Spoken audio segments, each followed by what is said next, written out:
We're doing squadron chat right now. Yeah, just open the show with the squadron chat sound. You didn't even give me a heads up, so I had time to leave. No, you get out. You're No, you're the hell out of here. Now I'm trapped. We're not trapped in here with you. You're trapped in here with us.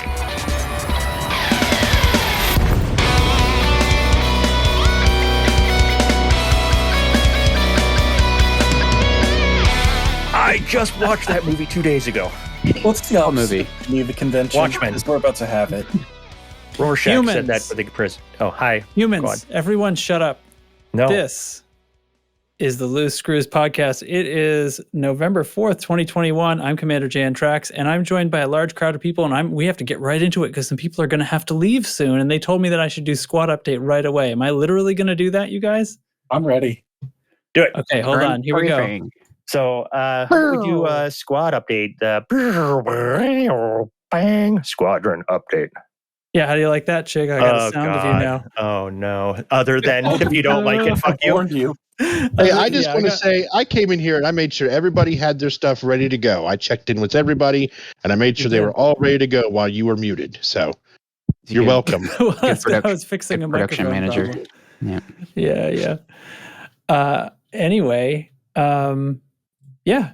So, are we serious? Are we doing squad update first? I'm ready. And then I'll come check in with everybody. That's fine. Yeah, let's do play it. the sound. What's up? I played the sound. It's a legitimate sound. We're managing the expansion out of Ross 310. It has been months since we've expanded from there. We've also already failed our primary goal when we initiated the expansion, and are now setting up a secondary goal to try and land in. So we're managing a whole bunch of retreats so they don't retreat so we can go where we want to go.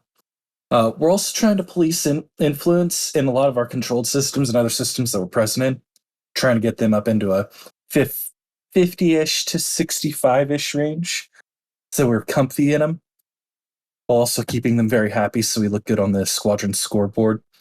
Obviously, our political score is not going to match our CQC score this season. Big thanks to Commander Chig and Scotty and several others. Not me, because I haven't been playing quite as much. Hey. And we're also seeing a lot of fedneck activity in our area again. And it has previously and will continue to come and go in waves.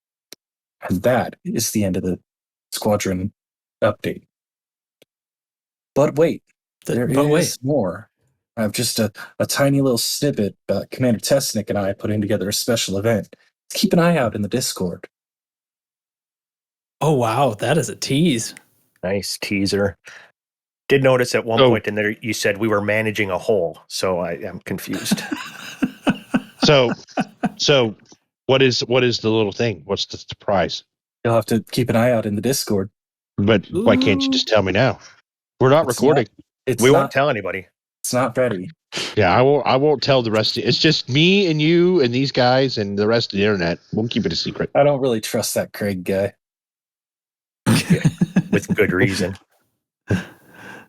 All right. Hey, thanks for that squad update. Hate is going to have to leave pretty soon, so we got that out of the way quickly so that we didn't miss that golden information.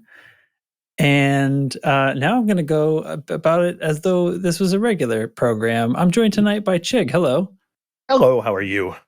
I'm all right. I am also joined by Commander Dubs. Hello. Howdy. Hey, Hate's here. He already talked.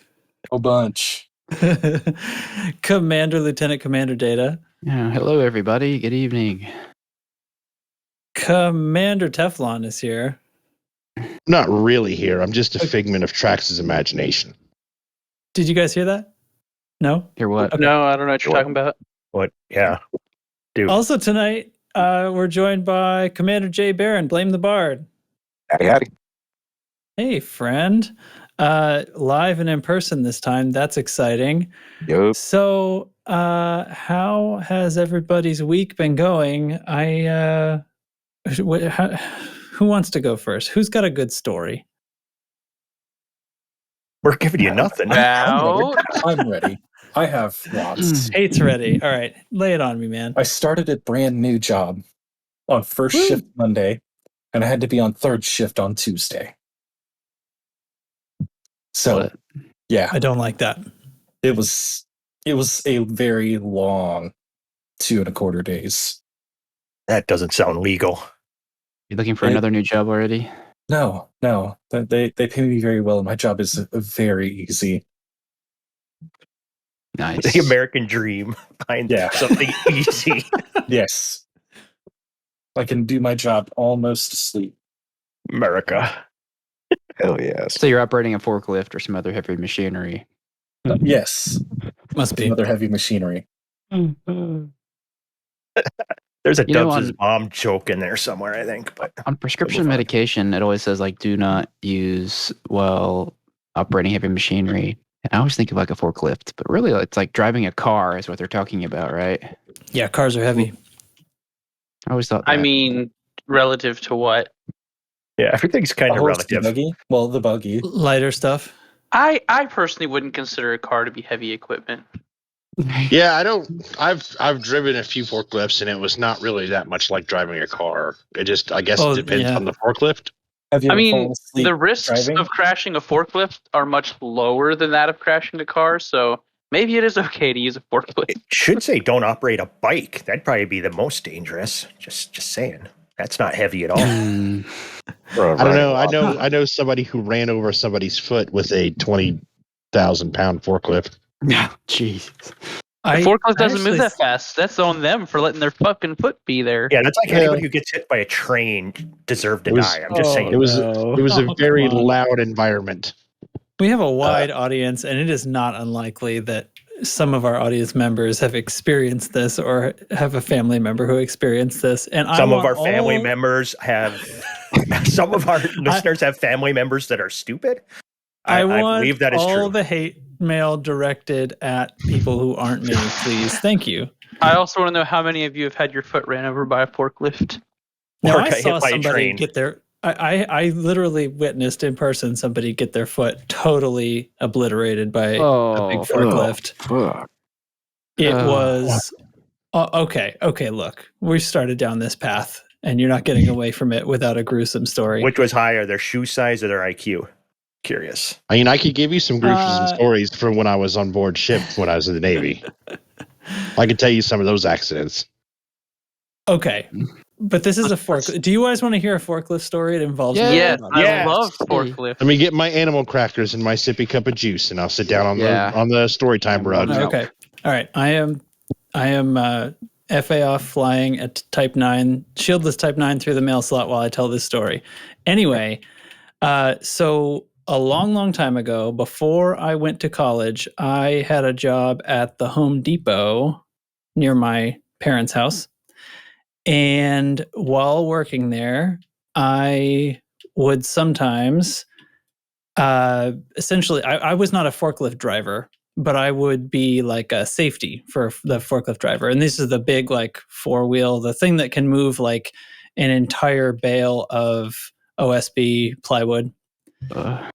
And so I was the rear safety. Basically, somebody walks in front and somebody walks behind this machine while you're hauling something. It was literally lumber at the time.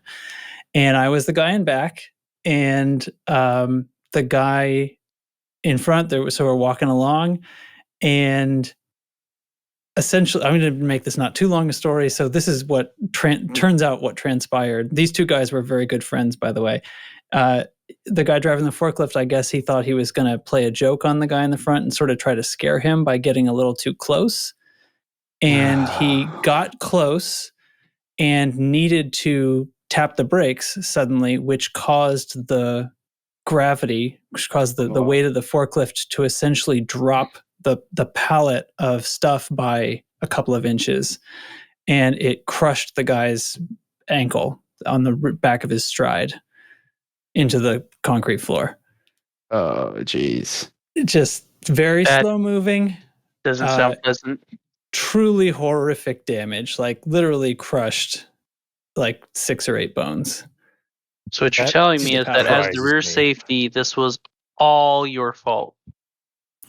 No, what I I'm certainly saying couldn't is, see what was going on. It was definitely the driver's fault, and he was horrified, and he had just hurt one of his close friends. It absolutely very shocks badly. me that after the 8 or 9 minutes of training you get at Home Depot, they could make a mistake like that. Home Depot has so it very wasn't strict good. standards of who they hire. We all know this. Yeah, let's put 2 human stops in front and back of this forklift so that, sounds genius. Okay. Yeah. Wow, how did that start? You I started blame it. Teflon. No, I did not start it. It was Forklift stuff me. was somebody else's fault. I said medication and forklifts and cars. Medication Yeah. boy. I think it was It's me. medication I think boy's the fault. equipment. I think somebody tried to comment that forklifts weren't dangerous because they don't move fast. I They feel only like that move was fast the with thing FA that- off. Let's blame Jay Barron. He's the new guy. It's his Yes. fault. Yeah, I like that idea. I thought the default blame was goes to Chig by default. Why are you here? He's not. It's a figment of our imagination. Hey, congratulations on your new job, my friend. Thank you. I'm very excited. Yeah, that's great. So since everybody else needs to tell me what's up with their lives, I'm just gonna go in reverse order. Teflon, what's up, man? What's up? How you been? Did you get a new computer? Yes, it did. I got a new computer finally, and I have Does it work? a more powerful graphics card coming in the mail. Oh, stupendous! It just got shipped today, so that'll be fun. Awesome. Big thanks to Manitook for the hookup. That Oh, boy good. took. Did you find something special? I guess. No, it's Something not easy to find. it's just better than the one I had before. It's cool. Sure. Awesome. We're gonna see you in game sometime soon, then. Hopefully. Oh, I suppose in any game. Teflon's a trooper, though. He's always here hanging out and making fun, even if he doesn't have a computer that can play Elite currently. Well, I gotta keep my bitches in line. He's kind of a bully, honestly. All right. Data, what you been up to? Hey, I've been doing all right. Finished youth soccer season for this year, so that's nice. It's a few more evenings freed up, so I can work on building those steps to nowhere up the hill behind my house that you had Oh, yeah. last time. I'm gonna come walk those steps one day. And then you'll have to build the ones that go down, right? Yeah, these steps only Steps go from up. nowhere. Okay. Yeah. Okay. You need to build the escalator to nowhere. Yeah. So I have a bit more time for the game, bit more time in the evenings. Nice. Yeah, had a lot of fun with the Loose Screws community this week, which we'll get into, I'm sure. I'm so sure. Let's see. Hate got to tell his story first. Dubs, what's up? Still working too hard?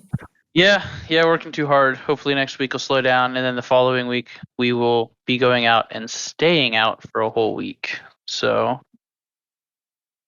I won't be here in 2 weeks. But hey, did I tell you guys my truck has second gear again? Yeah, nice. All used parts ripped out of another donor. How many wheels does it have? 4. Okay, just making sure. Oh, that's the correct amount. Too many. It's one too many. I prefer to let them fly down the road by themselves. Be careful you don't lose one. Don't worry, I'll put it back on if it does. It reduces weight, saves on fuel if it transports itself. If you saw the gash I left in the road, you would not agree that it saves fuel. A gash, you say? It came to a stop rather quickly. Well, it saved fuel for a very short time then. I guess. You gotta load the opposite corner down so it raises that Make it corner a of the car trike. off the road. Yeah. It's Reliant Robin. Yeah. It's saved fuel as in you could not drive it. Right. You can't spend fuel anymore. Okay. I love that. Chig, how have you been? I've been good, busy, got, my new business off the ground, working on that quite a bit, but I've also had quite a bit of time for gaming. When you're your own boss, God, I can't talk. When you're your own boss, yes. when you are You're your own boss. That's the way I should have said that. Grammar. You're your own boss. You kind of, make your own free time, So like during the day from like 1 to 3 o'clock, that's my time to sit down and play Team Deathmatch and CQC just because I can. Are you working on the job? Do I need to tell your boss? Yeah, and You're already talking to him. Yep. Hey, and I'm going to force him to touch me. I need to let you know that you have a pretty crappy employee. Just took this in a very different direction. I'll definitely have a talk with him. Okay. I like how that's the first thing he goes for. Yeah, exactly. It just wow. Yeah, straight to it, huh? Wow. Yep. No wasting, no time. So then, other than that, then I've been in Discord a little more in the evenings. It's fun that we're doing the CQC night on one night and bug hunting on another night, and I've snuck into Discord a couple other nights during the week. So it's been nice to actually be able to hop on rather than been doing Zoom meetings and shit like that in the evenings. I'm back to hopping on and listening to Teflon bully people. So he's governing. I feel like this is an intervention. Have a seat. Have a seat. A cup of coffee. All we've done is just want to stated tell that you you that we bully love you. people. We haven't said that we wanted you to stop. Yeah, that comes later. Yeah, we're not saying it's a problem, so it's really not an intervention. It better not be a problem because, Chig, you're the closest one physically to me. Oh, God, I know. I'm well aware of that, and I lose sleep over it occasionally. Sleeps with one eye open most nights. He better. Jeez. I sleep face down, so my ass is in the air, so he can kiss it if he ever shows up here. That's what he's going to do. Right. Yeah, kissing it would be the least of your worries, buddy. Well, He was in the Navy. There's Yep. Okay. Reining this back in just slightly. No, wait. Data, I'll be in Ohio in like 2 weeks, buddy. Will you really? Hey, we could have a meetup. Yeah, let's hang out. Maybe. We'll see. I got But sex was just threatened. Now Data's like, come on over. We'll talk about this off the podcast. So, Commander Jay Barron, welcome to the show. Thanks for joining us. Yeah, thank you for having me. Yeah, tell us. Well, we're going to do the whole meet and greet now. I mean, you are well known to the Discord community here, but to the podcast listening audience, there are hundreds more of them than there is people in general chat on any particular night. Tell us, what's your story, man? What are you doing? What am I doing? Well, shoot, man. So what'd you do over summer break? What I do over summer break is, so a little while ago, actually, I don't really know how I want to start this off. Like, how do I just introduce myself? Like, I'm just the crazy guy down in the lore corner. Yeah, tell us about your childhood, Bard. Yeah, I mean, we could go 2 ways. We could start with your childhood, or we could start with like, what's your favorite ship or your favorite activity in game, and just work backwards. Backwards or forwards. All right. Well, I'm the Falcon DeLacy fanboy here, so anybody flying, Cobra or a Viper, you're cool in my book. But yeah, I just kind of run the lore channel in Discord and just kind of post into the ground. Am I right? That's where it belongs, in the basement. There's no consoles in that. It's the basement. That's where it belongs. Yeah. But that's where you get your free tin hats from. Sometimes I just bring them up, hand them out, pass them out. That's how it is. But as for my week overall, I've just been on vacation. And sweet, nice. Yeah, past couple days I've been doing some on foot stuff in Odyssey and listening to Bob Ross on YouTube while I'm punching folks in the face. It's been great. It's been fantastic. Awesome. Well, welcome, and of course we'll be getting your thoughts and feelings on Galnet in a little bit here, but obviously feel free to join in on the whole program. That's the idea. So we do. And that's mostly what's going on today anyway. I noticed that nobody's stories were Halloween or trick-or-treating related. I'm not That's a pagan. So I wasn't around last week because my other podcast had a big episode to do, and that was very exciting. Although, later, Hate. We're saying goodbye to Hate now. Bye. Goodbye, Thanks for the Hate. update. I miss you. I love you. Yeah. Cody's So gone. anyway, God, I hate that guy. So since I was last around, the big thing that happened was Halloween, and so my girl is 6, and this year she wanted to be a marine biologist. Oh, She came up with that on her own. She wanted to be a marine biologist. So my wife got her a lab coat that had her name embroidered on it, and she thought she was going to put her with like a breathing tank and flippers to try to make it marine. And I said, no, that's not going to sell. That's not fine. That's not okay. So I made her a submarine that she kind of wear out of like cardboard boxes and some guitar straps as shoulder straps, and I painted it, and I put some ballast tanks on it, and I pulled the fan blade out of an old fan and kind of put the whole thing together. Really tried to sell the whole thing. Then you dropped her in a lake. Well, I figured I had like about a week and a half, and I was sort of diligently, working around in my spare time, theorizing, and didn't really have time to prototype a bunch of things. You're just kind of making as you go with a box cutter and paintable tape and stuff, because I knew I was going to paint it at the end and doing all this stuff. I actually got a bunch of like nylon bolts and nuts to assemble it so I could have it be nice and rigid without being heavy. I was really trying to think about all that. Well, it was still just about too heavy. She could only wear it for a very short time. But it came together. It worked. It was pretty great. She was super excited until her shoulders started hurting. And I also found out that I basically lost 2 days because she had to wear it at school on Friday for their parade. So we had to try it on. Anyway, that's been my thing. Besides and then in game, CQC nights, Thargoid nights. That's about it. That's about it, man. Successful. You should share a picture of that costume in Discord when you get a chance. that was. Oh, I will. When somebody else is talking, and once I land this giant turkey again, I'll. Yes, I have pictures. I'll post. All right. That's a nice laugh.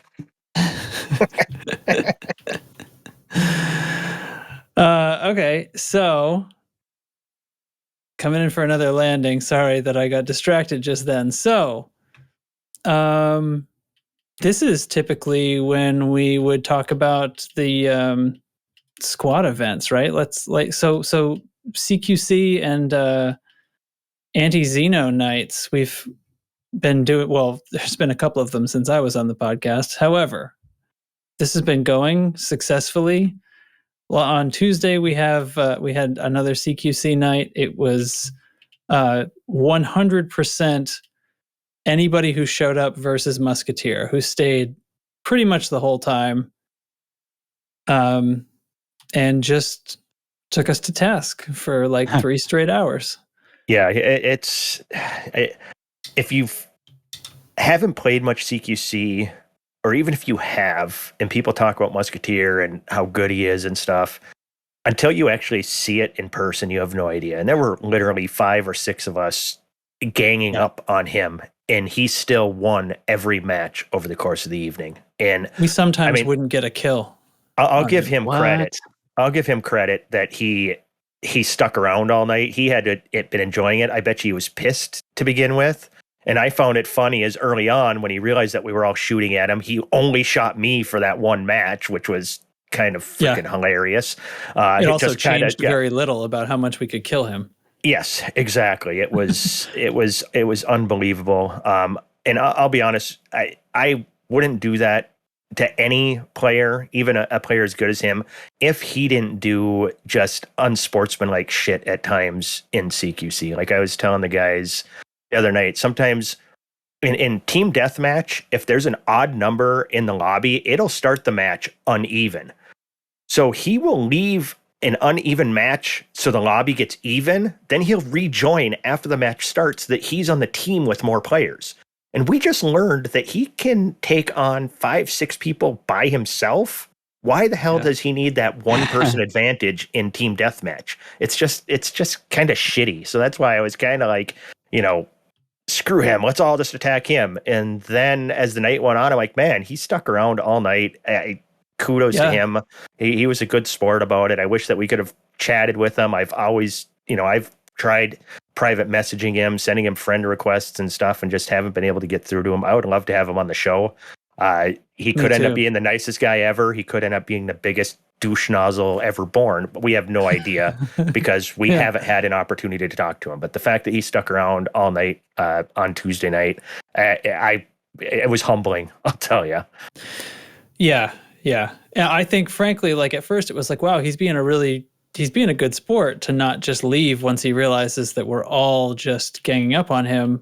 And then it becomes just painfully clear that it's actually us who are being the good sports by letting him ruthlessly destroy us for 3 hours straight. At one point, he switched vehicles and flew an Eagle, and that was slow enough and a big enough target that we actually were pretty successful as a group in killing him when that happened. But that, of course, he didn't stay that way for very long. It's tough to imagine. He's the final boss of CQC. Yeah, he really is. It's amazing. Yeah, it is ridiculous. And I know he doesn't cheat because we've seen cheaters over the years. If you've played CQC enough, somebody will show up that's obviously has a hack and gets reported, and then they're gone forever. And I know for a fact dozens of people report him all the time because he's just so freaking good. And they go in, they look at the logs, and they say, no, he's not cheating. He's just, he's a machine. Probably he gets reported for cheating he does a lot of going cold, silent running and stuff like that. So it'll appear like he's just impossible to target. If you know CQC at all, you know that there is a legitimate way that he's accomplishing that. Yeah.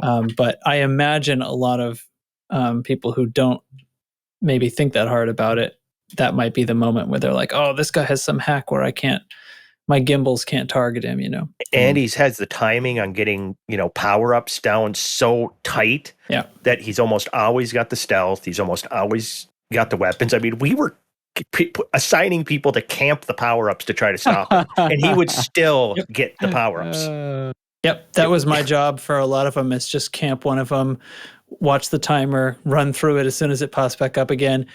At one point, I was guarding the weapon power-up, so I had overcharged weapons, guarding it, and he would come around because he knew it's coming, and I'm hiding, and then I pop out, grab it again, he's still there, and he hung around and killed me while I had the weapon power-up and was trying to kill him so that he could break that cycle and get the weapon power-up next time.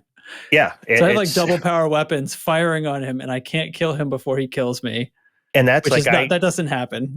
It got to the point where I was like, I'm not even going to try getting the weapons power up because he just loves murdering me over and over again. And it was pointless for me to have the weapons power up because he would be right on my ass and kill me before I could even make use of it. It was insane. Yeah.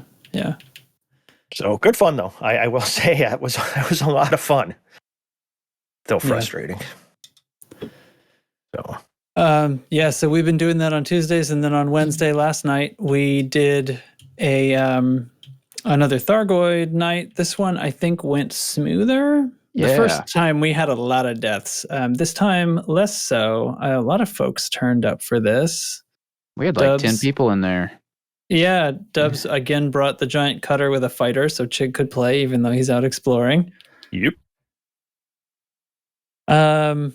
We got better at it. We still lost a few ships, mostly near the end. I don't know how long he went silent running, but Crash forgot he was silent running and wound up because you go silent running to get hot and burn off corrosive effect. And he's like, oh wait, I'm at 1,000% heat. This is why I'm taking damage.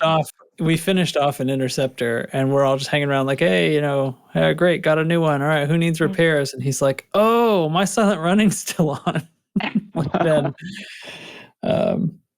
But we that's a real crash thing to do. It is. We got a bunch of I think, do we get a basilisk, a bunch of Cyclops, 2 Medusas. Yeah. And then of course the random scouts that show up. I walked away with a cool 120.9 million in bonds. That's a lot of fun. I want to try it next time we have a gang together, try one of those AX conflict zones, which are supposed to be really tough. And they are going on. Well, they're I've only been in one once, and it was not that difficult to sort of hang around the edges. So if it's an active one with people in it, it might turn out to be a little easier than what we're doing, maybe, but I'm not sure. But yeah, I think that should be our next thing, assuming they're still around, which right now they seem to be. Yeah. Which I guess, anyway, other comments about any of that stuff? I took the shield off my crate. Shieldless Imperial Eagles. Let's make it happen. I think I liked going shieldless. Felt naked for the first little while, but lost my canopy once before I realized I need to keep that repair limpet on there, keep that canopy alive. Need the module reinforcements too. Oh yeah, I could use a couple of those. Yeah, I think shieldless is great for Thargoids, but you got to have module reinforcements. Even with them, that at one point I went and I think I was needing to pull aggro from the Medusa, was kind of hurting some people quite a lot, and so I did not fire my heat sinks and try to stay invisible, but that bad boy will shoot right through my life support. He just took that thing right apart very quickly, even with the module reinforcements. So they'll do that if they want to. They really don't. They don't like life support. They shoot at it. It's true. So okay. Another fun event. Thanks, Crash, for organizing, and Nurgle for making some cool art things, promo posters for it. Oh yeah, I forgot about that. That's good stuff. Yeah, it's getting fun. We're keeping it going here. I think so. My suggestion going forward was to vary the events that the nights happen, so they're not always the same thing, and that way, different people will get to participate in something. And like the same people, the people who are always on Tuesdays don't get tired of CQC, for example. Hopefully others think that's a good idea, because I know my nights that I can play sometimes rotate. So I think that's a good idea, because I enjoy when I play our CQC nights when I'm able to play.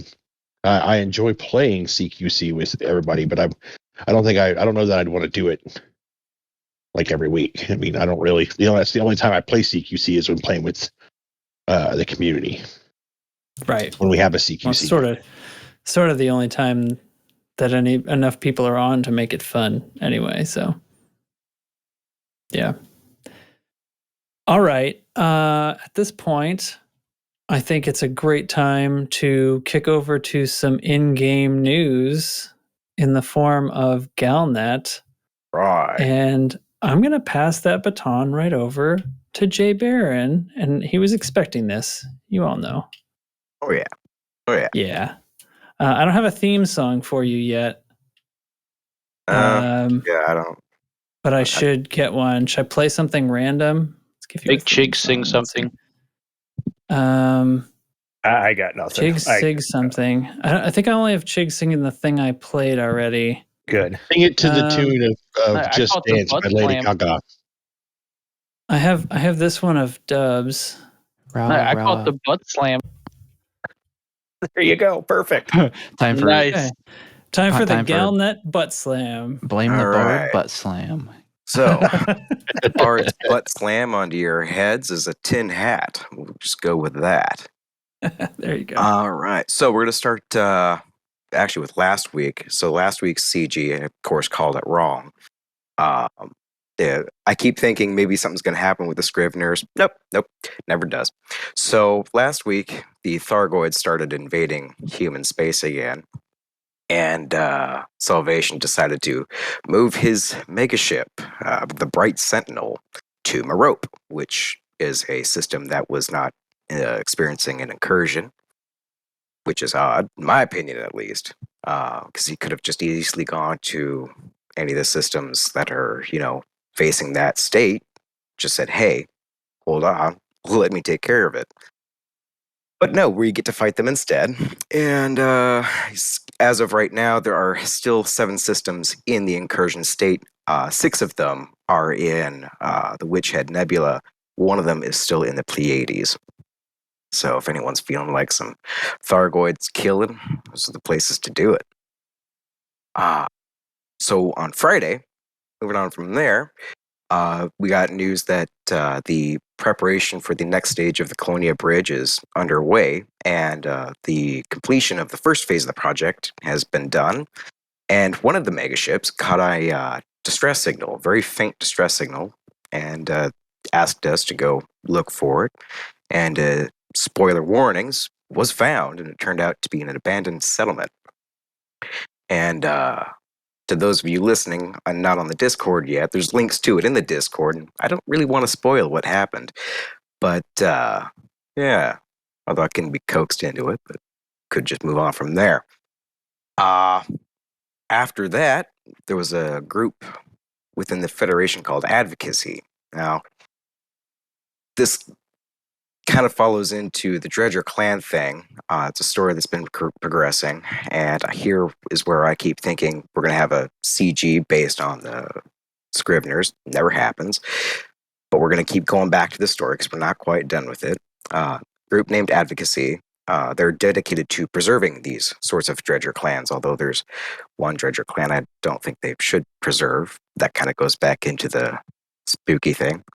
But they have asked the Orion University people to back off, and Orion has said no. And we don't know what Orion's plan is, but we do know that, or how to get into the Dredger, we just know that they're preventing the Scriveners from fleeing the system. But don't really know what their plan of attack is because they can't get in, and unless they're going to crack the hole somehow and force their way in. But I don't know what they're planning. Is there a lore device that they're using to prevent the Dredger ship from leaving? They are using a... I don't know if it's something... They're not using anything that we have access to. Right, but it's like a megaship mass lock device. I read what it was. It's they have remote access codes from back when they found it in the archives that they used to disable the drives remotely. Since it is the university ship, those failsafes and codes were made when it was new, and they're like, hey, that's our ship. Let's look back in the logs. Like, oh, hey, there's a remote disable code that we can use to shut the ship down. Yeah. Nice. So, yeah, it's since they've got it as their. I don't know if they just plan to throw a rope around it by the bow and just pull it with them back, but yeah, it's hang on. But, heave. Yeah, but that I don't know how else they're gonna get into the ship without killing everybody off or anything like that. But I guess we'll see. Yeah, and that's all I've got for that. So let's move on. I've got more lore stuff here. Hadrian Duval, if anybody cares about the Empire, has turned his back on Nova Imperium. They are now called Nova Persa? Persa? I don't know how to pronounce that. He's turned his back on them for protection from the Empire.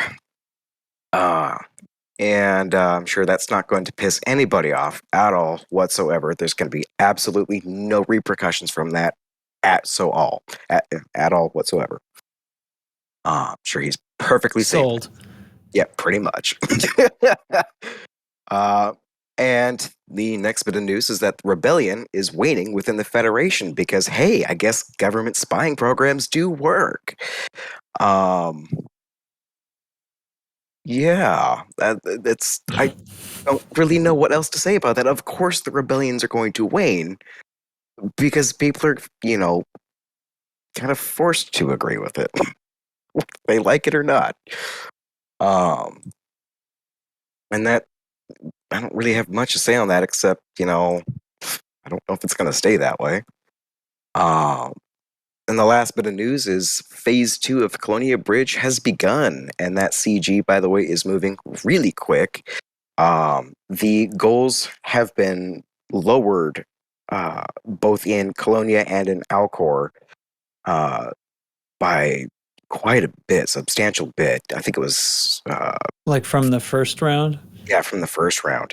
It was, I think, 37.5 million for Alcor. Well, it's 32.5 now. So get in on it because it's going to move. It's only the first day, and there's quite a few people in it already. And it's only going to grow, and it's only going to get faster. So if you haven't, get on it. Yeah, the one near the bubble is already at 15%. The one at Colonia is already 27%. Yeah. Jeez. Yeah, Yeah. the rewards are They're Rather tasty. desirable this time. Yeah.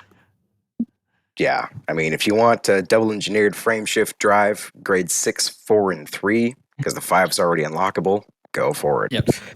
So Have they pretty jump in. reliably been making these CG rewards available at the tech brokers like they are with the modified I Guardian think stuff?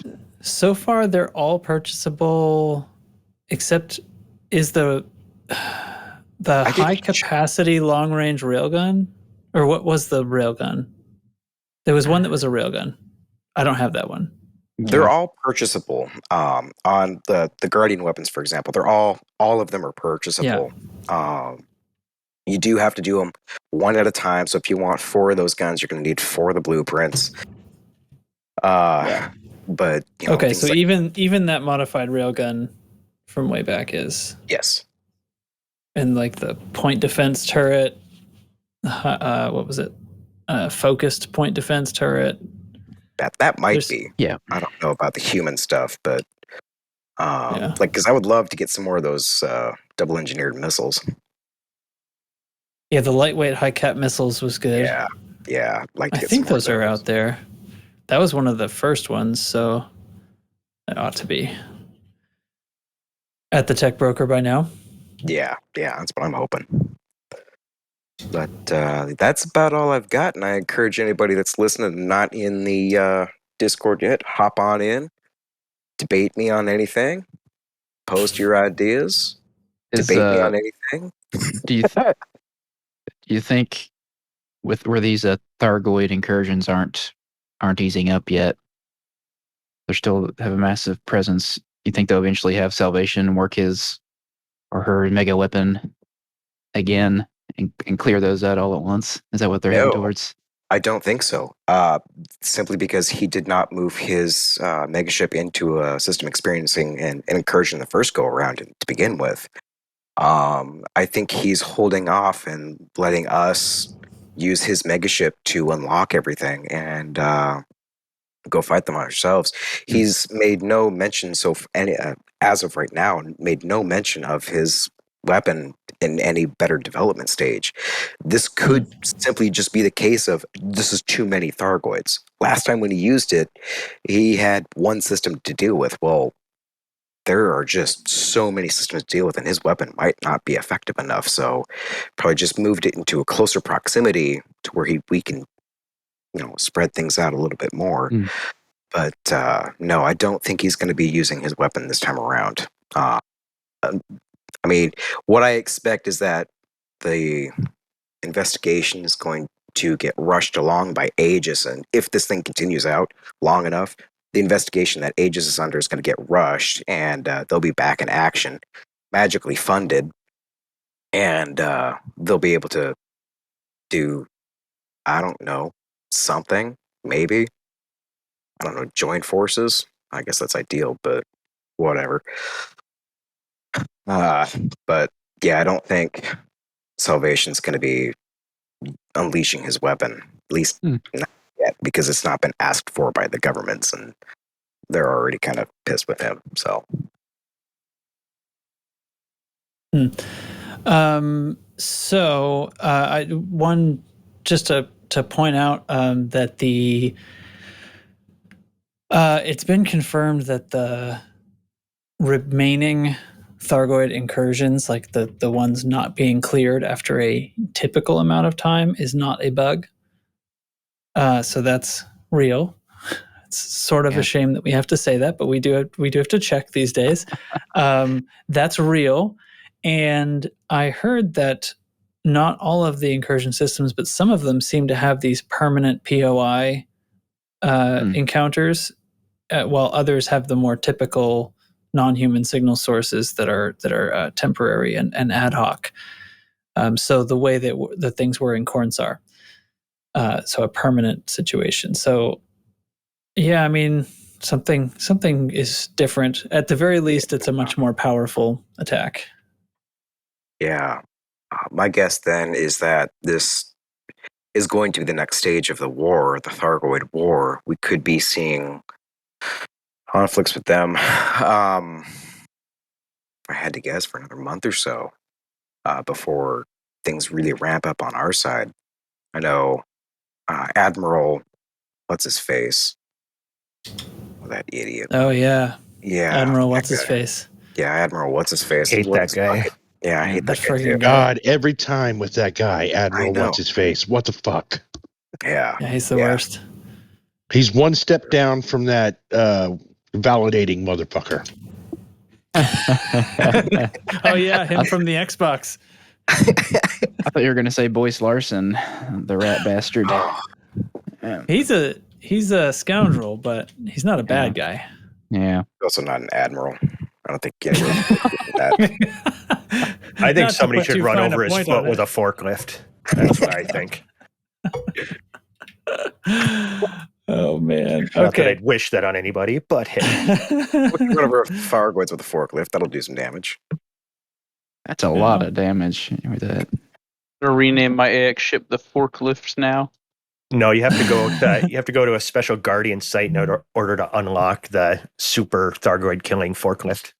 If they ever let us rename our SRVs, I'm gonna get that dual seater and call it Forklift Certified. I'm gonna name mine Home Depot. Nice. So I'm gonna name a cheap one Menards because you always hear that jingle. Save big money at Menards. We're like the Midwest revealing our anthem. Midwesternness to all the people. They just So it's like the Midwest anthem. It is. put the first one of those in around here within the past couple of years. Usually it's just Lowe's and Home Depot. It's Menards too big. better. It's too big. You need somebody who works there to tell you where to go inside the store, like how to get around. But once you get around, they have it's a better store. It And is. What like I found in our Menards is I was wandering through there looking for I think doorknobs or some shit. And I was like, come to the Discord. I happened to find an old person candy section. Yeah. I was like, Werther's Originals? yeah, like any candy you would think of, like that old people would have, or you would remember your grandparents having that jar of like candy. Yeah. Like unlabeled caramels. They sell there. Yeah, unlabeled, all these unlabeled loose granola. Okay, I'm like crumbs. I'm not joking. Go in there and see. Like it's crazy. Old person candy tier list. S class is definitely those strawberry candies. Oh with yes, with the silvery wrappers that look like strawberries.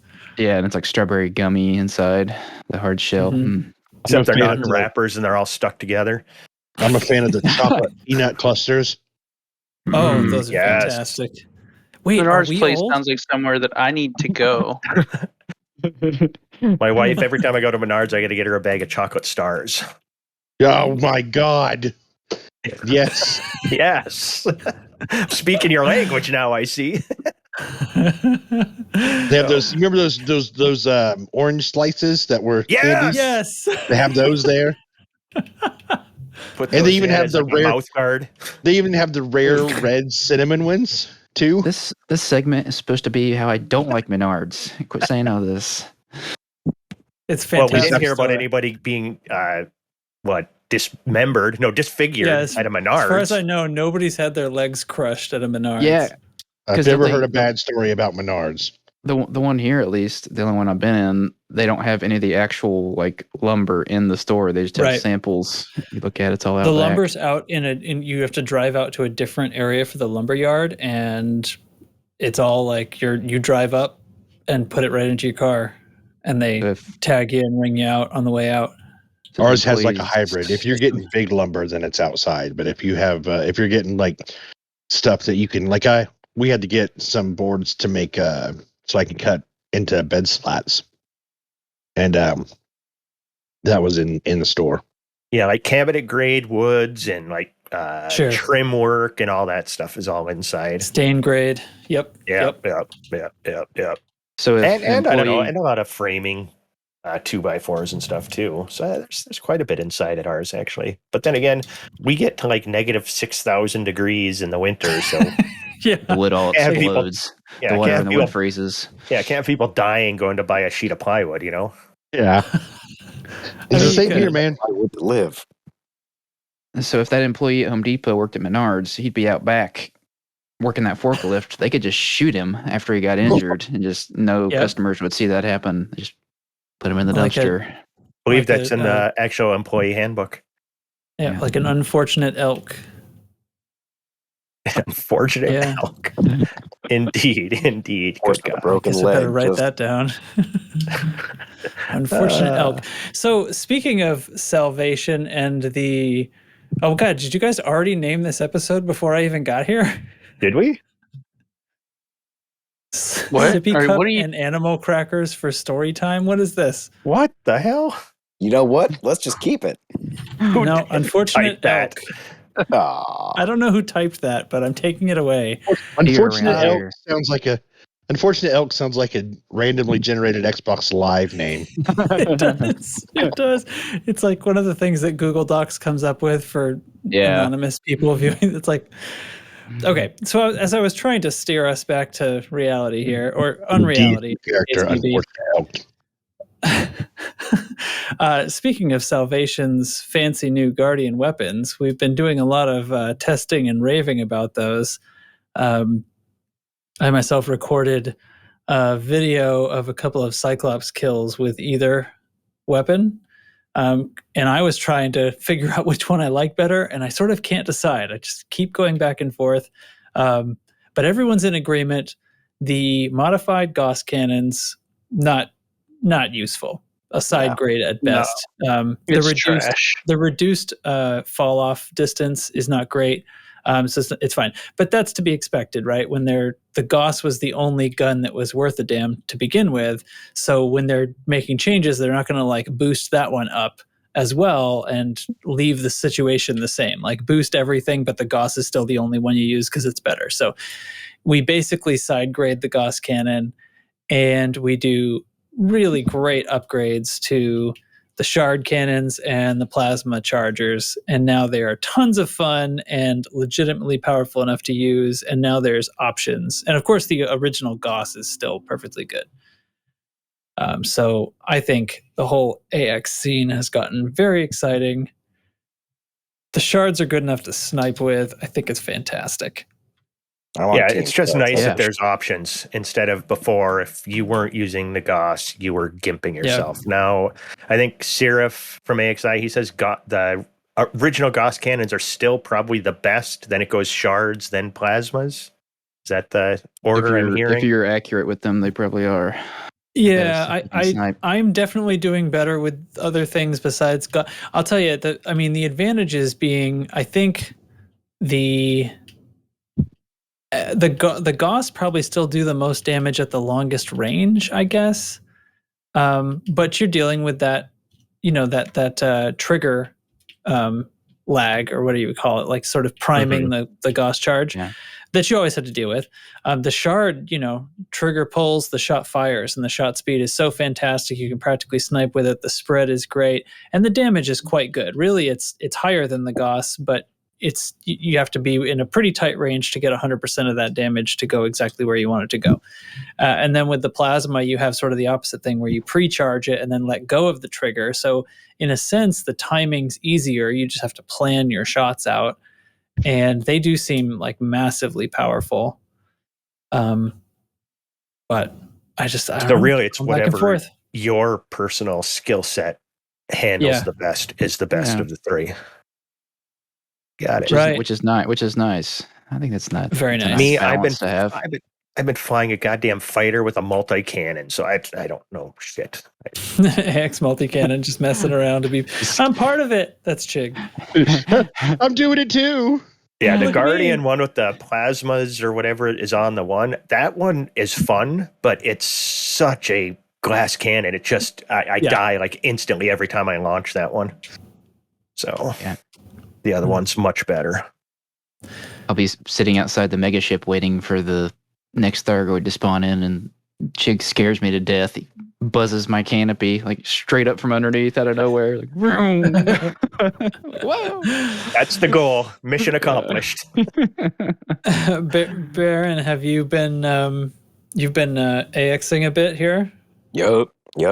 And, using those shards, killed a Cyclops, several Cyclops, I should say, before destroying the last heart.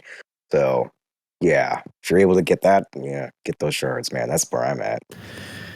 Yeah, no, with like a crate or something that can load 4 of the size 2s, that's a lot. I'm flying my Mamba all the time, so I'm basically 2 size 2s and 2 size 1s. And they're very manageable. Obviously, the damage output's lower, but the Mamba's a lot faster, and et cetera, et cetera. But especially for something, and I know, I mean, you could fit 4 size 2s on an FDL, but I will tell you that'll melt you.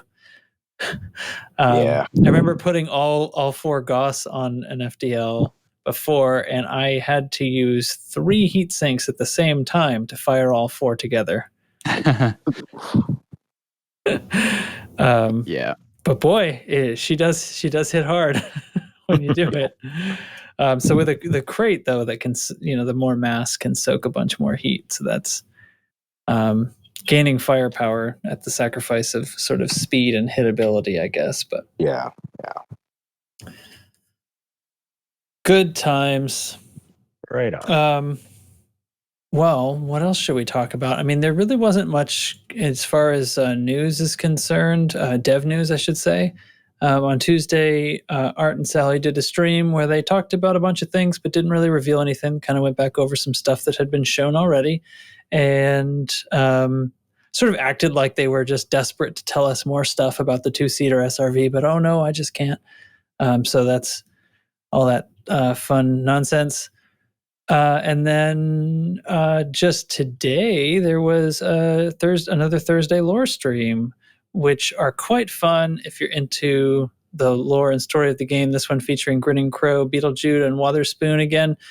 I got to tune into just part of it and listen between a couple of things here. And it is fun to hear these folks who are really into it and following it be able to talk about the current events and how they relate to all the history and stuff like that. So I highly recommend you go back and check that out if you haven't. It's on YouTube, yeah? Yep. Stream to Twitch and YouTube. The replays on YouTube, I think, are usually better. At least on the news streams, they tend to chapter them out. For what that's worth, although this one's just going to be sort of listening through the whole thing anyway. Yeah. Wait, because I forgot to check that out earlier today. Yeah, I'm on vacation. Here I am forgetting to check out a lore stream. Come on, what am I doing? I didn't catch the lore stream. I did catch some of Tuesday's stream, but then Arf, and as always, that's just me being honest. I can only hear that so many times before I tune out and go watch something else. Yeah. There's a certain amount of, I think, FaceTime that he and the other CMs put in where it's literally just... the closest they can get to doing what we want is to just keep repeating the I can't tell you anything about that yet. And it's like, I'm just going to stand up here and tell you that again, because otherwise it seems like radio silence. This is slightly different than that. No news yet, but we're still going to tell you there's no news. Yeah, having the chat available live like it is, I think, is the dumbest thing. Weren't they like taking questions at one point and they were going to try to address those and that never took off? Because when you have the chat scrolling and it's the same fucking questions over stop and over responding. and over. Just stop addressing it.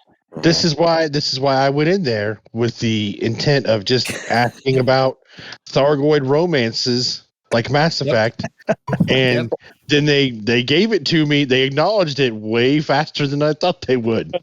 Like, yeah, but that was one nut job asking a bunch of questions. It's not every other person. I only got to every time I asked, I rephrased the question. I just changed the wording around, but it was still asking the same thing. And I only did it 3 times in one stream, and it got answered. And I'm like, well, fuck, what do I do now? This is what I came here for. I bet they do appreciate a question like that more. At least they can go, oh yeah, that's crazy. Yeah, they can at least give a joke we can't answer. tell you about that. Yeah, I have to come up with some other stupid thing to ask about. Thargoid Wrestling League or something. Thargoid in a mask. Why don't you let me come up with the ideas? Jesus. You can pay me for mine.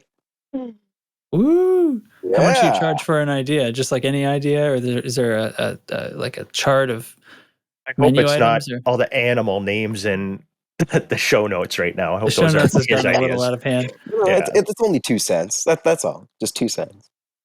Oh, I get it. I like that, man. You've done good. Anyway, the Thursday lore stream.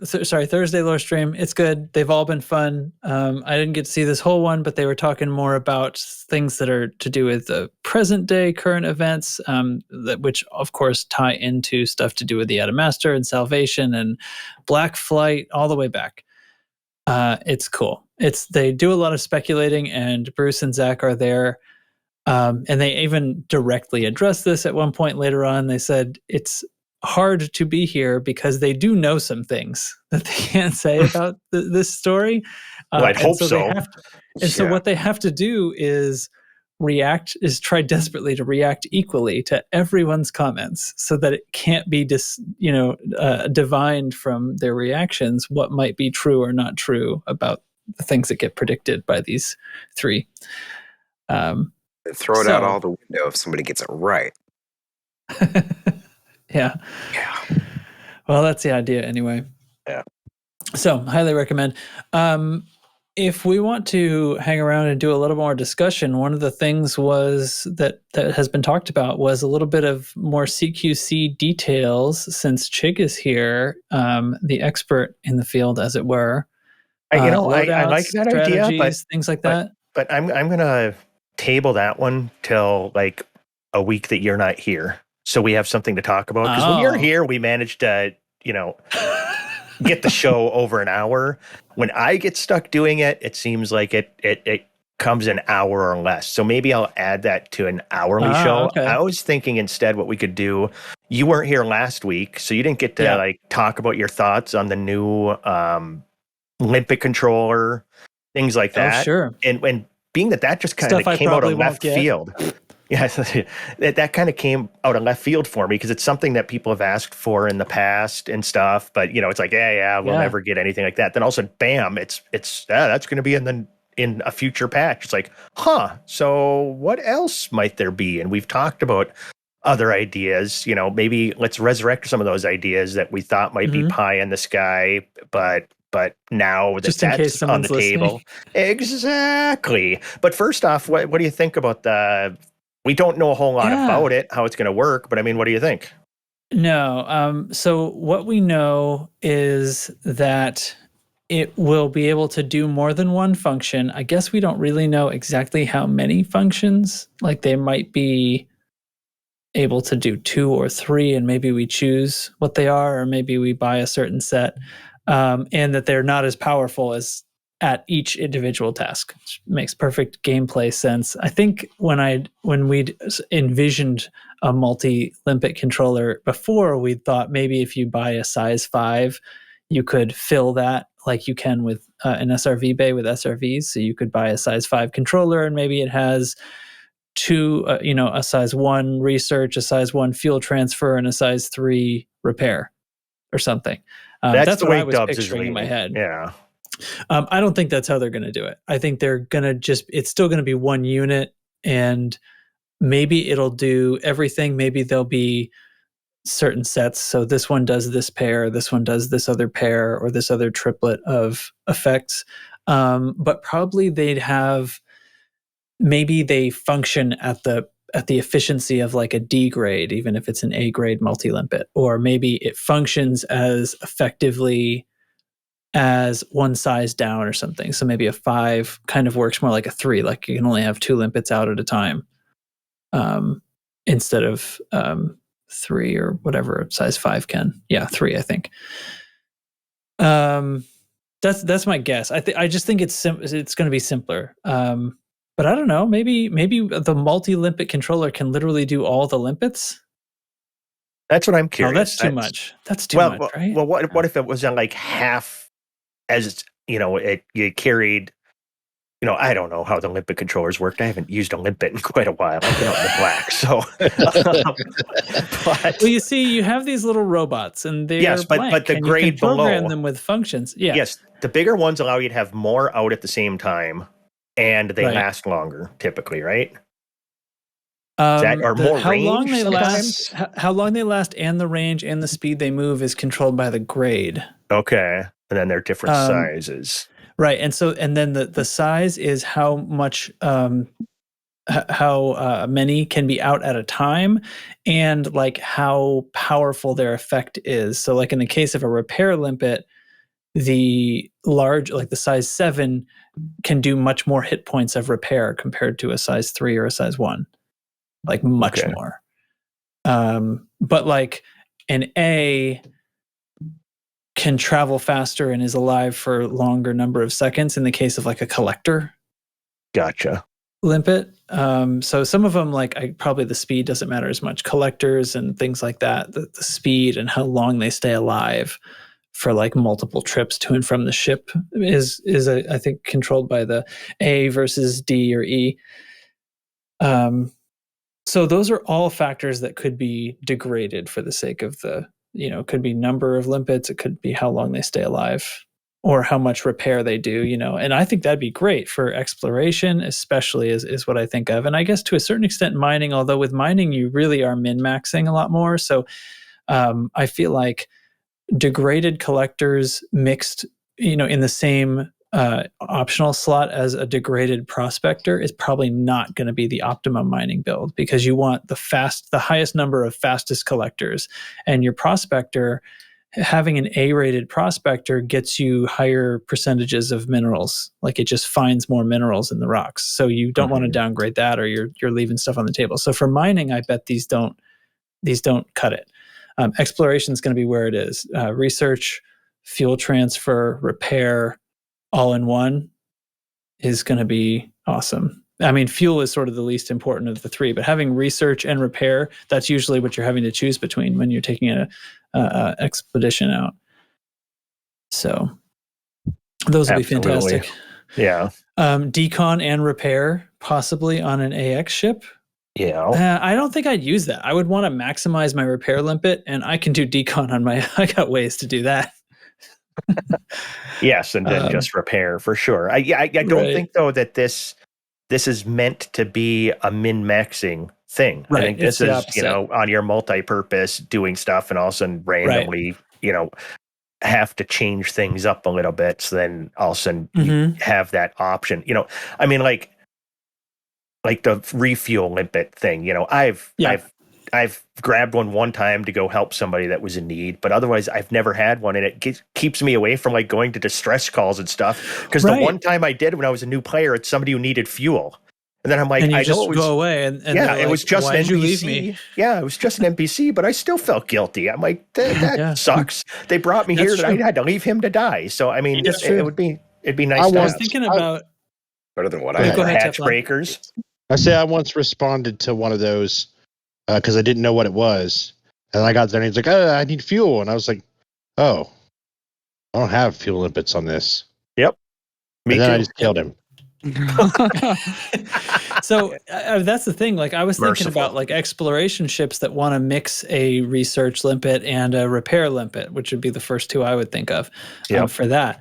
But yeah, my mission running ship, in fact, right now there's separate units for hatchbreaker and collector because I end up needing both of them on my mission crate. That'd be great to have hatchbreaker, repair, refuel, collector all in one. I don't need them to be super top of the line for that thing. You know, I'm using collectors all the time, just randomly. Exactly. Hatchbreakers, when the mission arises, you find some distress call. And yeah, that's the thing, that there's these scenarios have been in there since I've been playing the game where you encounter random ships and they need fuel or whatever. And like how I'd have to have an Anaconda with totally min-minned to possibly be able to take part in all of these scenarios that I encounter. And it's always been a shame.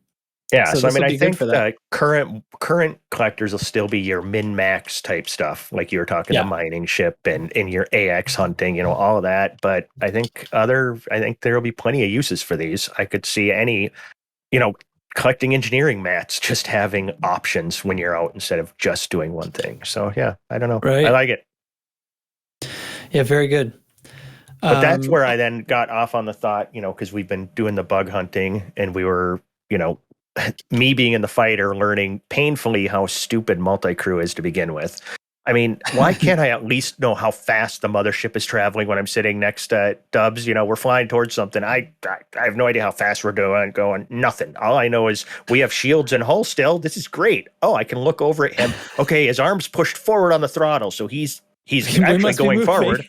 This is great. So, you know, it's got all of its flaws, and flying the fighter has been a lot of fun, but I've learned just the opportunities they've missed with it. And, you know, I'm like, they should make a flak launcher fighter and all this stuff. But then I got to thinking about it. I think a better way of doing it is just make the fighters hard points, you know, whatever size they are, you get to choose the weapon you put on it. So if you want to put a flak launcher on it, you got a flak launcher fighter. If you want to go mining with your buddy and fly it and have a mining laser on it, you should be able to have a mining laser on it. You know, just stuff like that. Make it so it's actually something you can outfit. That's my thought. Yeah. I would love that. It's because I've heard the whole game's made for that. It's like your fighter's essentially equivalent to the firepower of a large hardpoint. I don't know. I've never seen the numbers for that, but I've heard that before. I think that's a rough estimate. Yeah. Mm-hmm. Yeah, so make it, if it's got 2 hard points on it, make it 2 size 3 so it's equivalent, or 2 size 2 so it's the equivalent of a size 3 kind of thing. I don't know. I don't know how you'd do it, and I don't know how it would affect game balance. But then that always brings me back to also multi-crew and wing at the same time. Fuckers, that's another one. Sorry. Yeah. Well, doesn't that work in Odyssey now? Maybe, but we're doing it in Horizons. Physical multi-crew, yeah. Physical multi-crew, there's no longer a limitation like that. Okay. But does that mean that maybe if our you squad can't leader do it if somebody isn't present? So am I right that so if it's only physical multi-crew, that means like Dubs was not in a wing with anybody at AX night because Chig was remoting in to fly the fighter. Correct. That's probably still not possible in Odyssey, right? Like you probably locks you out of the team. That probably locks you out of the teams, but I haven't tried it yet. And a reason I thought of that idea with the fighters is changing the hard points is when they leaked the 2-seat SRV and that weapon on top. To me, it looks like that might be a outfitting thing. You'll be able to choose the weapon on top. And even the way that you think so? When Arf mentioned the cannon, the way that he said it, it's like, that looks like that's the one with the cannon or something. He said it that I kind of raised an eyebrow. I'm like, sounds like there's going to be different weapon types. So, well, that's true. He did kind of have this moment where he was like, oops, I almost just spilled it right there. That would have gotten me in trouble. Yeah. I caught it like right when he did it. And I'm thinking, to me, that screams that we're going to be able to choose what that hard point is, which would be super, super cool. And if they can do that, they should do it for fighters. Yeah. I still kind of imagine that it could be. There's human players here with their hard points out. Interesting. Okay. Anyway, Horizon's not empty. Killed him. Not in a shieldless Type 9 with no guns. Dubs could do it. Doubt it. Ram them. The only answer in a Type 9. That's right. Anyway, so I totally forgot what I was talking about. Dubs, you've been quiet. Any thoughts on Olympic collectors, SRV weapons, fighters? I think the Olympic controller should be handled like an SLF bay. You buy the bay. Let's say you buy a size 7 limpet bay, and then you have to go into a sub menu to buy the sub modules like you would buying your SLFs or your SRVs in like a size 6 bay or 7 bay or whatever. That's how I think it should be done.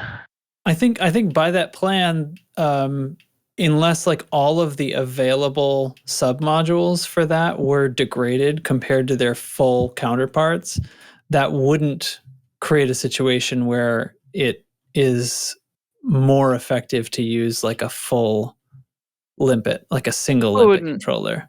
Wouldn't necessarily have to be degraded. It could be similar to how like the size, the size 6 SLF bay lets you have 2 SLFs, but by going up a size, you get more rebuilds, but the same number of actual, SLFs to choose from. They could do the same with a limpet controller to where, hey, a size 6 limpet controller lets you have 2 limpets, but they're comparable to exercise smaller, but the size 8 multi-limpet controller still gives you the same options, but it would be a much better non-degraded version of the limpet controller.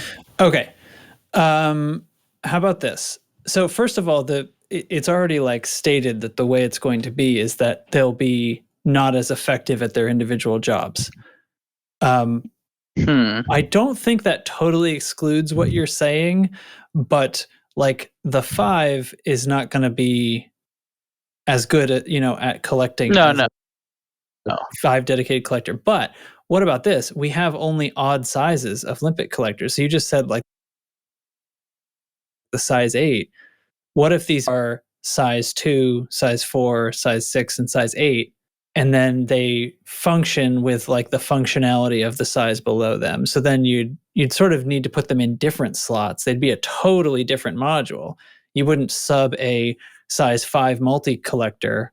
You would change it out for a size 6 multi-collector, and that could contain like 2 different types or something. You could. Maybe the new modules will be different size categories.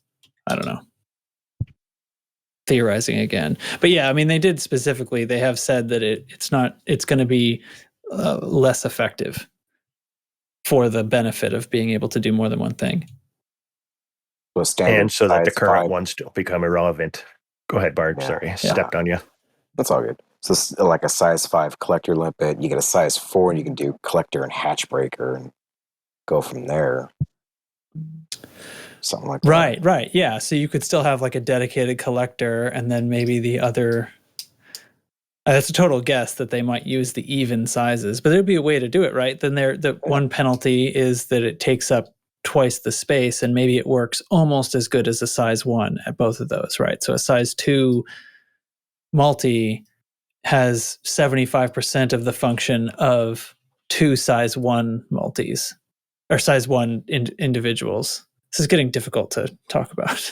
No, it's good. Yeah. Yeah, I'd still like to get my hands on one of those hatch breaker and collectors, and then have my own way with those distress calls.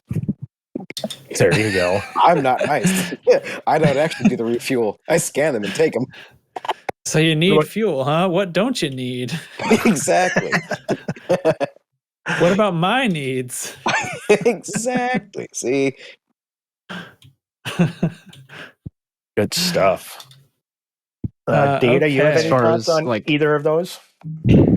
Minor improvements to the game, little quality of life things. Yeah. What has come to my mind since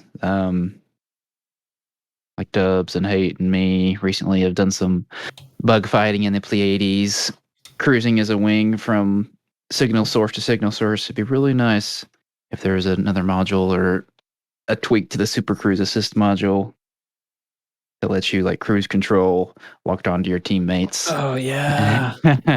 And maintain a good speed for following them. Follow you and could drop match in. speed. Yeah. That would be Definitely. really nice. Yeah, just a new modification or even some engineering you can add to like an experimental effect or something you can add to Super Cruise to do something like that. Or I know Bard and I were talking in Discord one day about just more of an intelligent Super Cruise. So you can do one that turns. Yeah, one that turns, or like I don't know, if puts like a path on the screen that shows you to get around the gravity wells more efficiently, and you can travel twice as fast doing that, so you can get areas faster if you're actively super cruising compared to just super cruise assist or going full throttle till you get to 7 seconds and throttling down. Mm-hmm. It just right now it's so mindless, and I've got no problems with it being mindless in traveling, but if they added a benefit to make it more of an active gameplay loop, that would be nice. Yeah, it's adding benefit to taking the time with skill. Exactly. Like to learn something.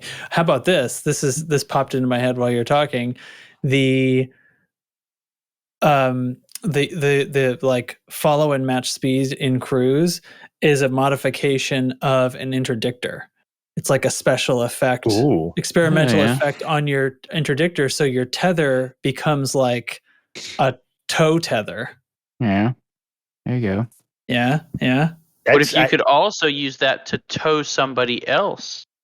Well, right, and you could tow somebody to repairs or rescue. They're out of fuel. Maybe we bring them to somewhere where they can get fuel, or we can just use it to follow our wingmates. Go. I'll one up that if it's a tether. Is if you hyperspace jump, they jump to that system also, and then the tether's reattached. So you can bring somebody multiple systems if you had to. I like it. Are we giving Orion University some ideas here, or throwing it out there? It's called a tractor beam. Star Trek did it already, guys. South Park did it. Humanity did it a long ass time ago. Yeah. Hey, while we're at it, let me dock a Sidewinder on a large ship. Like, just give me a miniature landing pad on an Anaconda or a Type 10. Hey, if NASA could put a space shuttle on top of a 747, we should be able to strap anything we want on the top of our ships. Yeah, like why can't I the Anaconda should have like hooks that deploy out the bottom, grab onto a ship, drag it up to the hull, and jump with it. Especially if it's got a fighter bay already installed. Like we can just retrofit that just a little bit. Sidewinder sticks in. There we go. A tugboat SLF. Yes. I like if they can get William Shatner into space, I should be able to get freaking Dolphin on my crate. One more thing. Fist fighting in the cargo bay. Don't talk about Fight Club. Yeah, we're not supposed to talk about that one. Here's another random one I thought of today. Just talking about that. This one's tied to fleet carriers, and actually, I was listening to Lave Radio, and somebody was talking about how, when the fleet carrier goes, it looks like they almost tear a hole in space, and then they enter the tunnel, and they pop out on the other side. Why can't a fleet carrier just open that hole, not jump, so that other ships could jump through that hole? Ooh. Yeah. Why can't we follow the carrier? Follow the carrier, or have the carrier not even go? Let's say you've got your home base and you just want to send your ship out somewhere, or you want to let some friends go somewhere, and anything that flies through that hole can go to wherever that hole was opened up at. Just sends them right through to the other side. That'd be cool. Well, we're not allowed to go 500 light years in our ships. That's why. Well, if we're going through the hole that the fleet carrier tore in space, we could. That's what I'm saying. True. Then you want to go a nice fast bridge across the galaxy for a single explorer ship, just going from fleet carrier to fleet carrier and having them open jump gates for you. Imagine if you could weaponize that and just throw some poor bastard without a fuel scoop through a wormhole. Exactly. Later. Or at every white dwarf you can find, see if they can not kill themselves. or just allow everybody to land on the fleet carrier itself, so you don't have to worry about this. Yeah. I just make fleet carriers destructible. Now we're just getting mean again. Make them destructible, but way more deadly. Yeah, I agree. I don't know. Anything else? I don't know anything. I don't know either. Game's Josh, pretty much do you have perfect. anything else to other throw than in? that. What'd you say, Data? Game's pretty much perfect other than what we've suggested here just now.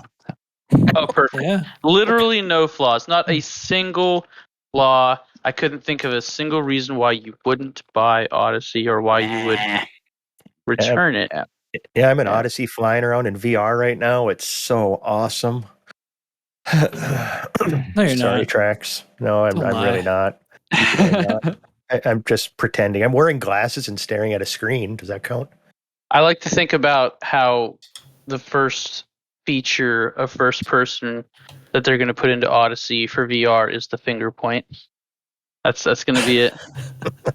I still want to be I still want to be able to Soldier Boy. That's not cool.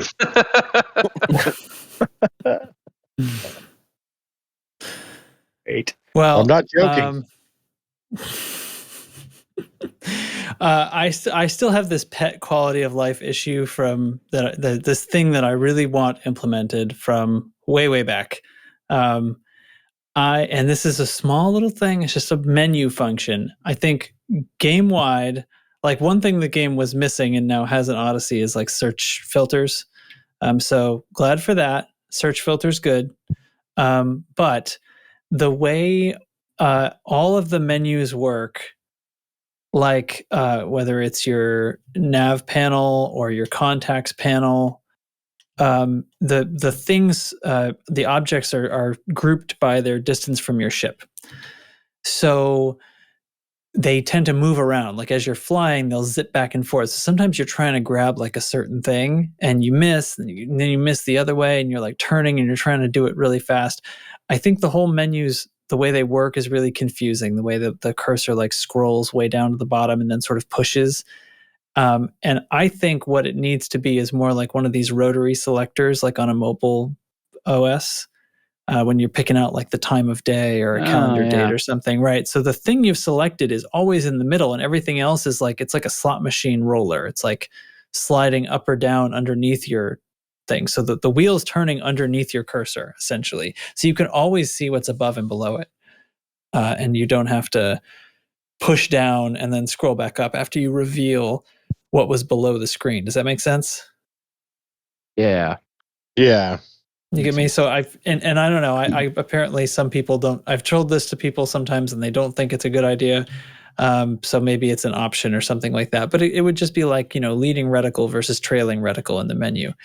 Do you want your menus to be rotational or I don't know what to call them, center cursor or not, or moving cursor? Yeah, just so you can see what's coming up.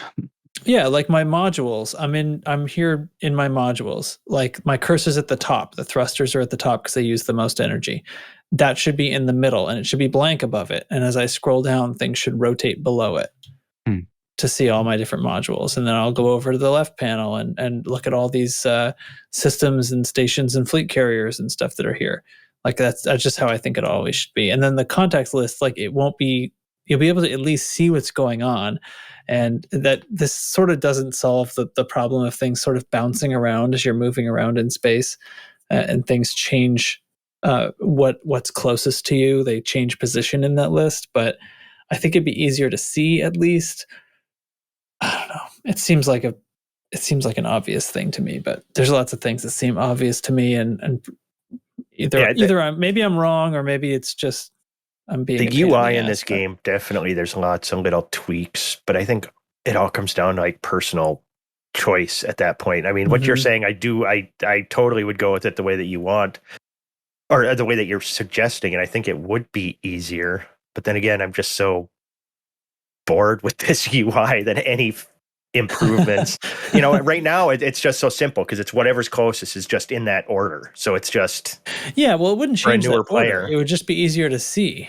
I don't think it would be confusing for anybody because I'm not changing the way it works, it's just that it's easy to see when you're at the top or the bottom of the list, right? Gotcha. Yeah. I just think that allowing it to have a situation where you can be in the middle of a list, but you can't see what's above your cursor in the list, even though there are things there, like that scenario should just never happen. There's no point to that in the UI design. Like that doesn't serve a purpose to allow that to happen. Right? Yeah. That's why I think it should be changed. So anyway. Well, I think when you select your target in the menu, you should just be able to scroll down to see their subsystems instead of having to go one more little tab over to find the subsystems. I'm embarrassed to tell you how long before I figured out how to find subsystems to target in this game. Jesus Christ. The mission where you have to take out the turrets on a megaship. Yeah. Do you know how long I fired fruitlessly at the turret? Yeah. Because I had no idea how to find. Why is it not destroyed? I probably played 9 months, reading people talking about how they're sniping subsystems. I'm like, how the hell do you even target a subsystem? Then I'd get a mission like that. This thing's fucking busted. And finally figured it out. I'm like, Jesus The mission Christ. never explains it. You have to know somebody or talk or read on the forums or something. It's the only way to figure out that you have to move over and find it, because it never says what to do in the mission description. Yep. It'll say am I misremembering? Does it it might actually say like shut down the power to the turrets, right, or something, right? That's what it says. But like, okay, so actually, I think that's what happened. If I'm remembering, I went in the first time to do that mission, fired fruitlessly at the turret for ages. I'm like, okay, well that's clearly not satisfying my boss here. And then I thought, and I reread it again. Okay, shut down the power. So I find a bunch of things that are like power conduits, which are also the targetable things that are all over the thing. And they explode in a great fiery blast. I'm like, oh, now we're talking. And under heavy fire now by the police and stuff. I'm like smoking power conduits or whatever these things, and they're exploding. There's fire spilling out of it. I'm like, aha, I'm a bad guy. And still, I'm getting nowhere with this fucking mission. Well, my question is, like on your subsystem targeting, how do you I'm targeting the power plant, or I'm targeting, whatever you're going for. Some people build macros. I just have an up and down button. I know the power plant's like 4 or 5, and the FSD is right next to that. It's like down on my. So I have a hat. One of my hats, like left and right, is actually, you know what it is? It's the one that has fire groups right now. So left and right changes fire groups, and up and down changes targets subsystems. So if I push down on that like 4 or 5 times, I forget. Okay, you're doing basically what I am then too. I've got a scroll wheel, and naturally I've got a feel for it now. When I scroll, if I just give like this little quarter half scroll, it's on the FSD. That's where it is. But then if I want anything else, it's clicking through them individually, and I just didn't know if anybody knew an easier way other than macros. I've got it mapped on the keyboard. The different subsystems. Have you got like the right number of clicks mapped to a keyboard? No, so what I do is when I have a target, lock onto them, then I hit, I think it's the C key, and I just cycle through until I get to the one that I need. Okay, you're cycling. So that's the same as mine. It's just on a keyboard key instead of a hat. Yeah. Gotcha. Yeah, I don't think it's possible to have a macro do that, because depending on their loadout and how many modules they have, it might be different each time you do it. Like, I have a general idea of which direction on my scroll wheel to go to get to the power plant and the FSD quicker, but it's never exact. No, it's not. Because I've seen plenty of streamers you could find do it. Any streamer that's using voice attack, probably that's what they're doing. They'll say target. I've seen them all the time. You could put it on a macro, but the voice attack is fun, right? So they say target power plant, and it's just that number of key presses down, because it's always the same in that direction. FSD and power plant are the same, and all the other like smaller modules pile up on the other side of the list. Okay. So that doesn't change. And same thing, like I've seen Malik has a voice attack thing for the stupid, you're filtering fleet carriers out of your nav panel. Yeah. So he's got like filter carriers, and it just goes like clicks over to the filters thing, populates it really fast, and jumps back. Okay, I've never used voice attack, but can't your different voice commands then be bound to a key? Oh, probably. I've never used voice attack either. I mean, you can do this with any macro key, so I could write it into the VKB software and just put it on some key on my sticks. Voice attack is basically just voice incited macros. Is all it is. Mm-hmm. Yep. So then, they can play sounds and do stuff out of the game too. But yeah, it's just that. But it's still just a macro. So then you could assign that to any key you wanted. So yeah. Like when you create a command, you tell it what you want it to do. Like when you hear me say this, and the computer resolves what I say as a certain command, you can have it launch a program. It's more advanced macros. Yeah. It can launch programs. It can play sounds. It can do other shit like that. Yeah, or you can just have it press buttons and stuff too. But okay. To me, you still need a button that increments it as far as sub-targets, because there are times when you want specific sub-targets, right? That aren't power plant, or I don't know. I mean, and the further down that line, I think by the time you get past like power plants and FSDs, you might not be the same on every ship because they have different numbers of drives, and if they have an interdictor on them or they don't or something like that. Eventually, you get down into those targets where it's not going to loop correctly. But you can have a couple that are very quick. I just don't mind doing like the 4 or 5 clicks or whatever the hell it is. I just want a voice assistant that anytime I do anything, it yells at me in German. Like if it was just lowering the landing gear, it screams German at me. And I don't even speak German. Just a German voice pack. Yeah. I'm not going to kink shame. You do you. Well, hold on. Is there not a German? Yeah, there is. I think Hans is his name. But does it set your Kovas to German? But does it scream at me in German? No, I won't. Turn up your volume. See? Or Russian. That's an aggressive sounding language. There you go. That's in there. Wow. I like it. Wow. All right, this is fun. What else you got for me? How long have we been recording? A while. We need a Teflon voice pack. Over an hour and voice pack. Yeah, you could record a voice attack pack. I definitely don't want that. I'll pass. I would love to. It's like I can bully you without even being there. And get paid doing it. Wow. Yeah, no, I don't have any other ideas. Anybody else? Anything you want to bring up? What the hell are you doing? Don't slow down. Boost into the station. He's already started. Bitch. Go out backwards. Don't listen to him. 100 is too slow through the mail slot. Way too slow, especially backwards. Every time you select a new target, it doesn't matter what it is. It just says, kill him. Kill him. I just need fuel. Kill him.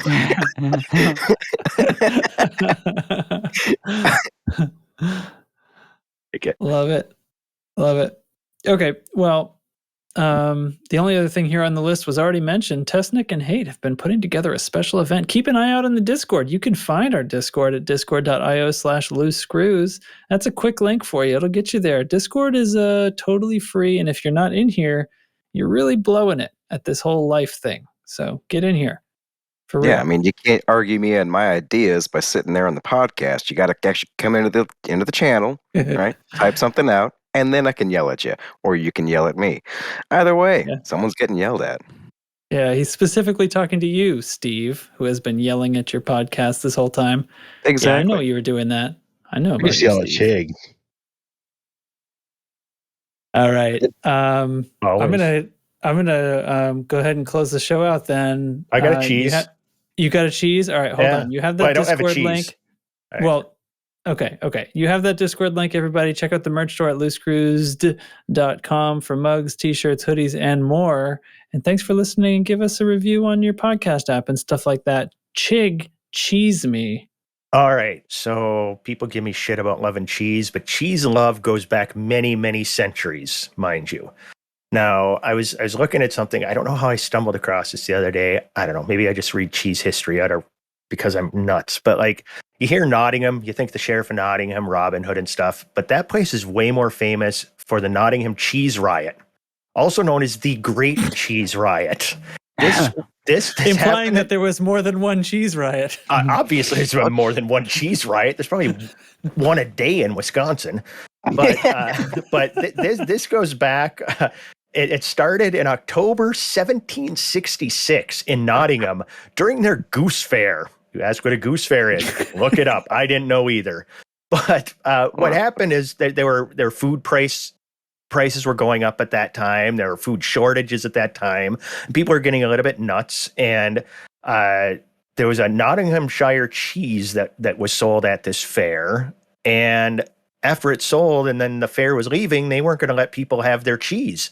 And people got all pissed off. And I know my friends from England, this is probably like we celebrate the 4th of July. I'm guessing they celebrate this holiday every year, celebrating the Great Cheese Riot. But people went nuts and they started, breaking into stores. And I guess there were cheese wheels rolling down the streets. And it got so out of hand, they had to call in the army to break up this cheese riot. It got so bad. England has army? So I'm telling you right now, this happened in 1766. This is around the time that the colonies are starting to be a little bit mouthy and stuff. And their army was busy dealing with the cheese riot. I'm telling you, that's why America is free today, is because of cheese. Standing by it. And if you don't like it, fuck you. What you're saying is cheese slowed down the British Army instead of training them to deal with rioters who like cheese. Well, my guess is they just went to this cheese riot, saw all these cheese wheels rolling down the street, went, free cheese, sat down, ate all the cheese, got fat and out of shape, and had no desire to come fight. Yep. Yeah, They had no desire to come fight some stupid colonists. And, King George is probably like, get your ass over there, I'm crazy. And they're like, nah, we got cheese. So I'm saying. 1776 was the same year that the British Parliament enacted the Declaratory Act, which was... Yeah, this was a decade before that, though. So they had 10 years to eat cheese and get fat. It accompanied the repeal of the Stamp Act, but it stated that British Parliament's taxing authority was the same in America as Great Britain. Did you just go to Wikipedia when he started talking? But that then led to the Boston Cheese Party. I just know that. Boston Cheese Party? Yes. Let's just rewrite history. I like this. It's the same year that Benjamin Franklin was elected the first president of the U.S., right? Yep. 1776. Mm-hmm. We're so good at it. He said 1766. 1766 was the cheese riot. 1776 was, that's when Benjamin Franklin. Cheese riot, yeah.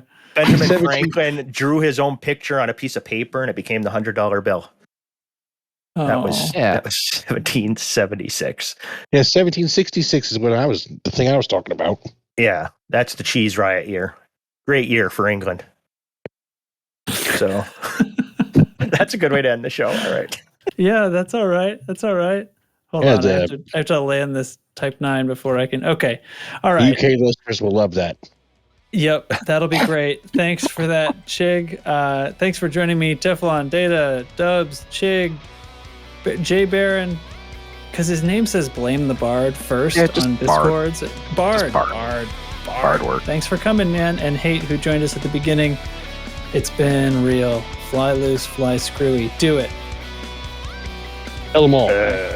Bye. Bye.